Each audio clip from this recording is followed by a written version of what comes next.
Supporters of former President Jacob Zuma will be holding a night vigil. This is ahead of his court appearance on corruption charges tomorrow.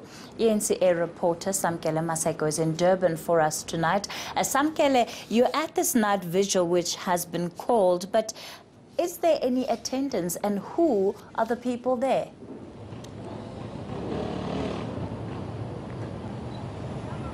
Well, Kathy, at this point in time, there's very few supporters of the former President Jacob Zuma who have made their way here to Albert Park in the eThekwini municipality to show their support in this night vigil that will be held for the former president, who heads back to the Durban High Court tomorrow on fraud, corruption and money racketeering charges that will be heard there by the Durban High Court tomorrow. But I'm just going to ask my colleague Sandile to just show you the stage here behind that is being set up. You see those vans that are normally synonymous with the African National Congress and the Economic Freedom Fighters when they do their various campaigns within the various areas in the country. They are setting that stage up where various speakers will be speaking and pledging their support to former President Jacob Zuma, who heads to the Durban High Court tomorrow. But as it stands here at the Albert Park, we've seen a number of proportional representation councillors of the eThekwini municipality. We've seen one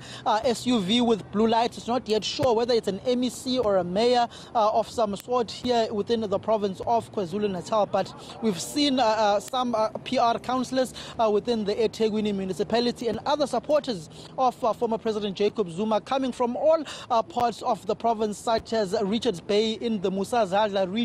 We've seen people coming from the Greater Watuguza region, speaking from the registration plates of their cars that we've seen here at Albert Park thus far. And certainly, Sam, the president goes into tomorrow definitely in a much more weaker position than he was the last time that this matter was in court, right at that high court, because the NPA has changed its position on his case, and certainly when it comes to legal representatives, there isn't that endless supply of resources that's going to help him fight his legal battles. That's been challenged too.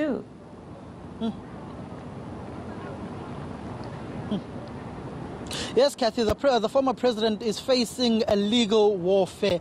It's just a battle upon battle for him. You'd remember that the Democratic Alliance is challenging former President Mbeki's decision or agreement with the former President Jacob Zuma that the public purse will be paying for his legal warfares until end of time. But that has now come to be challenged by the Democratic Alliance, and for the incumbent president of the ANC and of the country, Cyril Ramaphosa, basically saying that he's not going to be a participant in that legal warfare the former President Jacob Zuma is going against with the Democratic Alliance, challenging the presidency for paying for his legal fees.